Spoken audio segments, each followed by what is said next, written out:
la vie en vrai. Et comme chaque semaine, Sud Radio met à l'honneur, vous le savez, les architectes, métier en pleine mutation. Et ce matin, c'est la dernière. Christophe Millet, c'est avec vous. Bonjour. Bonjour. Et merci d'être avec nous ce matin. Vous êtes le tout nouveau président du Conseil national de l'Ordre des architectes. Tout nouveau, c'était il y a quelques jours, c'est ça? C'était il y a 15 jours à peu près, exactement. Et voilà, avec plein de défis qui vont se poser, que vous aurez à relever, bien évidemment. Je disais l'architecture en pleine mutation. C'est quoi finalement l'architecture de demain? Alors, l'architecture de demain, elle est complexe, puisque maintenant, je crois que ça a été dit suffisamment pendant ces 16 dernières chroniques. Il est de plus en plus difficile de bâtir la ville facile. L'objectif, dorénavant, ça sera de bâtir une ville qui est déjà là. On va devoir faire avec les matériaux qui sont déjà extraits du sol et avec les ressources qui diminuent, donc avec le réemploi notamment. Et ça veut dire qu'avec cette transition écologique, énergétique, on s'adapte. On s'adapte. On sait que on a peu de temps, donc aussi pour s'adapter. Que les températures, vous les voyez, qui augmentent très très vite d'année en année. Donc nous, notre objectif, c'est effectivement d'accélérer la transition écologique dans la construction des bâtiments et la rénovation des bâtiments. C'est-à-dire qu'on est ici sur une vraie révolution. C'est quoi finalement les villes et nos campagnes de demain? En quoi ça va changer?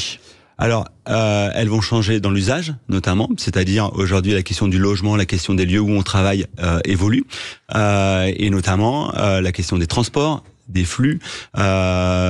On va consommer la ville probablement de manière plus frugale que jusqu'à présent. On parle beaucoup en ce moment de la question du vivre ensemble. C'est quelque chose que vous intégrez déjà, peut-être de plus en plus aussi dans cet habitat. Alors c'est l'essence même de l'architecture, le vivre ensemble, puisque l'architecture a ce côté universel qui nous intéresse.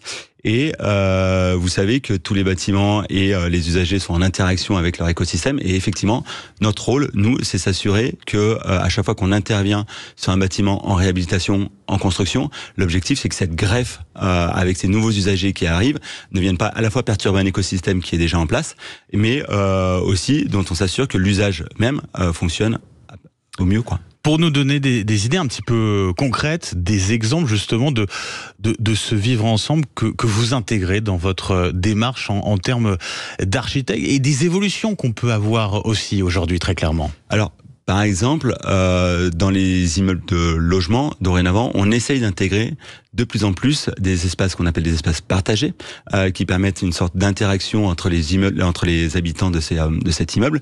On essaye aussi de travailler sur ces lieux, ces interstices où les gens se croisent, éviter le fameux parking, ascenseur, logement, pour au contraire essayer de retrouver des espaces où les gens puissent se parler. On a perdu cette interaction finalement entre voisins qu'on avait beaucoup à une époque. Peut-être que c'est plus anonyme aujourd'hui.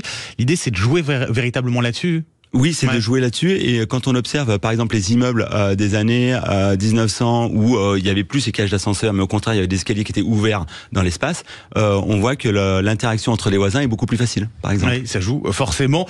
L'instabilité politique aujourd'hui, est-ce que ça a un impact sur vos activités en tant qu'architecte et puis sur ce remodelage finalement de l'habitat? Alors, deux choses. La première, c'est que la commande publique, elle est faite plutôt par les collectivités territoriales, qui sont les mairies, les départements et notamment les régions, pour l'instant, sur lequel il n'y a pas d'impact sur l'activité des architectes. La deuxième chose, c'est qu'effectivement, il y a des grandes lois qui étaient en cours d'examen au Parlement. Ces grandes lois sont complètement arrêtées et on sait que il va être nécessaire de retravailler sur des lois logement pour qu'on puisse sortir de cette crise du logement. Ou du moins avancer sur les problématiques de la crise du logement. Donc, et là, pour le coup, on n'avance plus pour l'instant, donc on attend la mise en place d'un nouveau gouvernement pour continuer cette activité-là du côté de l'ordre national. Parce qu'il faut dire très clairement que la démarche de l'architecte, elle est intrinsèquement politique. Elle est politique, puisque à partir du moment où on intervient, où on vient bouleverser un écosystème qui existe, quand on vient rénover, changer une fonction d'un bâtiment ou implanter un nouveau bâtiment dans un territoire, on vient bien sûr donner un sens politique et on vient changer même les flux dans cette ville. Donc bien sûr, c'est politique. Oui, parce que l'architecture et l'urbanisme, c'est l'intérêt général au service de la société. C'est ça finalement qu'on a en tête aussi quand on est architecte. C'est ce qui est difficile à faire comprendre pour nous, mais effectivement, l'architecture est d'intérêt général. Un exemple assez simple, nos maîtres d'ouvrage qui commandent les bâtiments, on doit respecter leur programme. Pour autant, les usagers de ce bâtiment sont pas forcément les mêmes que les maîtres d'ouvrage, notamment en logement. Et j'ai envie de dire, même les gens qui voient ce bâtiment depuis leur fenêtre sont pas les mêmes que ceux qui l'utilisent. Et nous, architectes, on doit composer avec tous ces publics-là et on doit travailler avec l'ensemble de ces publics-là. C'est ce qu'on appelle l'intérêt général. L'architecture, est-ce que c'est un métier d'avenir ?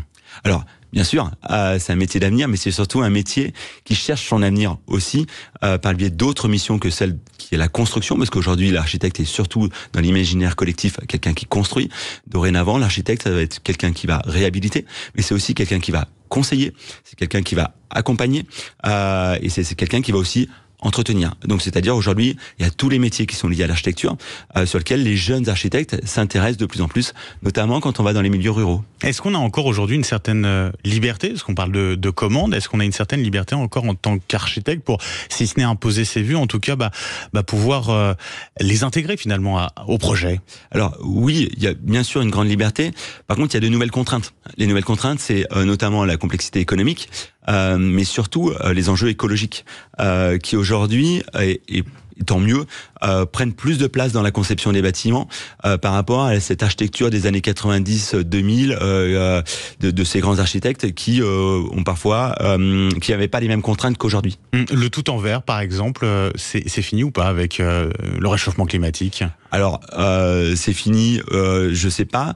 En tout cas, ce qu'il y a de sûr, c'est que le confort est aujourd'hui au cœur des conceptions et nous avons des ingénieurs spécialisés qui nous permettent d'étudier le confort à chaque fois qu'on fait un bâtiment. Donc le tout en verre, en tout cas dans l'image, aujourd'hui effectivement est collé à un type de conception qui est aujourd'hui un peu désuet.